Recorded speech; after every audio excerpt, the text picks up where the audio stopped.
Jack, why are you doing a review of Iron Man in August, 8 years after the movie has come out? I'm glad you asked that question, dear viewer. I figured with Doctor Strange coming up, it'd probably be a good time to talk about the other movies in the Marvel Cinematic Universe, and it feels less obnoxious to talk about 13 movies for 4 months than it would be to talk about them over the course of 4 days.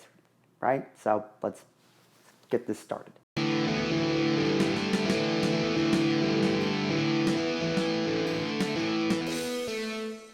Iron Man. Just to let you know, this review is going to have some spoilers in it. A review of a movie that came out 8 years ago, it's probably a bit unnecessary, but you never know. So if you by any chance have not seen Iron Man, just go away and then come back when you've seen Iron Man and watch this review after that. So Iron Man is a movie that came out in 2008. It's based on the comic book character of Tony Stark, aka Iron Man, played by Robert Downey Jr. And in Iron Man, Tony Stark's an arms dealer. He's a philanthropist. He's just an all-around ladies' man, and he's one of those guys that a lot of men aspire to be. They want to be like Tony Stark. Then he gets kidnapped by a terrorist organization, and he's forced to see the world he's created as an arms dealer, and then he thus becomes the superhero Iron Man. And when Iron Man first came out, dude, this movie was insane. It was the first superhero movie since Batman Begins that showed us that superhero movies can not only be fun, but they can also be, not cheesy piles of shit.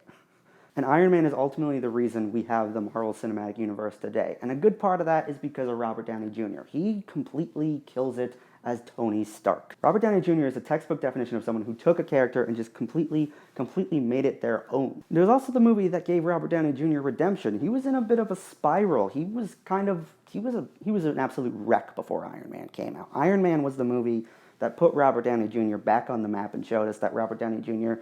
is still a kick-ass actor. And the other thing about this movie is that the action sequences are really great. Jon Favreau really didn't have that much experience directing a movie like this. I mean, he had some visually interesting stuff beforehand in Zathura, but there was nothing about Jon Favreau's directorial efforts before this that screamed Iron Man. But Jon Favreau's take on Iron Man is part of the reason the movie is probably so beloved today, because he took this movie and he brought it in a direction where superhero movies should be. It was fun, it was energetic, it was action-packed, it had great visuals. The movie is visually stunning. But not only that, the story of Tony Stark as a person. I mean, Robert Downey Jr., Jon Favreau, one of those guys said that one of the hardest parts of Iron Man was taking a hard-drinking, womanizing prick and turning him into someone that the audience can relate to and actually root for. But they pulled that off in spades. Because one of the best parts about Iron Man is that it really is the story of one guy who's in one line of work, and then he sees what that work does. He sees the death and destruction of what he does, and he realizes, nah, I can't be part of that anymore. So what does he do? He builds a frickin' robotic suit and then goes after terrorists. I mean, come on now. How is that not cool? But all of that is encompassed in one line. When Tony Stark says to Pepper, "You stood by my side when I reaped the benefits of death and destruction, and now that I want to protect the people that I put in harm's way." There's more to the quote, but that's the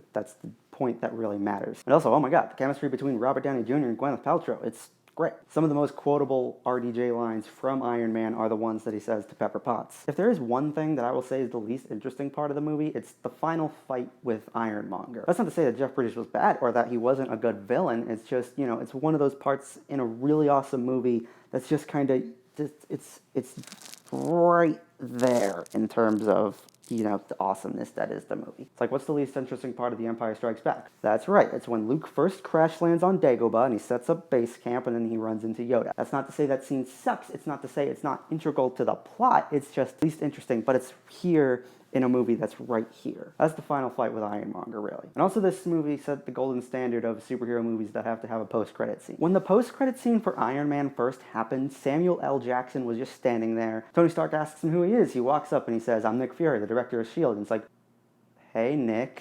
And then he says, "I'm here to talk to you about the Avengers Initiative." And then everyone was just like, wait, the what? Huh? That was the first clue that there is a bigger world out there. See, one of the best parts about Iron Man is how simplistic it is. It wasn't trying to set up any future movies. It was just a movie about a guy who was in one life and decided that that life brings shitty situations, and then he wants to now change his life for the betterment of everyone around him. But in the end, Iron Man has great action sequences. It has great chemistry between the actors. Robert Downey Jr.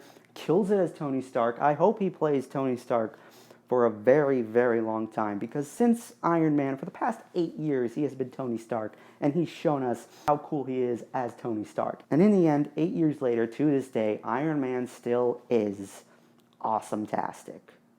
Iron Man started up the Marvel Cinematic Universe with a bang, and it's still, to this day, my second favorite Marvel movie. What's my first favorite? You'll find out in a later review. So anyway, yeah, guys, that's the one down for this Marvel Cinematic Universe review thing that I'm doing. Stay tuned next week because I will review The Incredible Hulk. But for now, I need to ask, what did you think of Iron Man? What's your favorite scene in Iron Man? Whatever it may be, sound off in the comments, and I'll see you guys next time.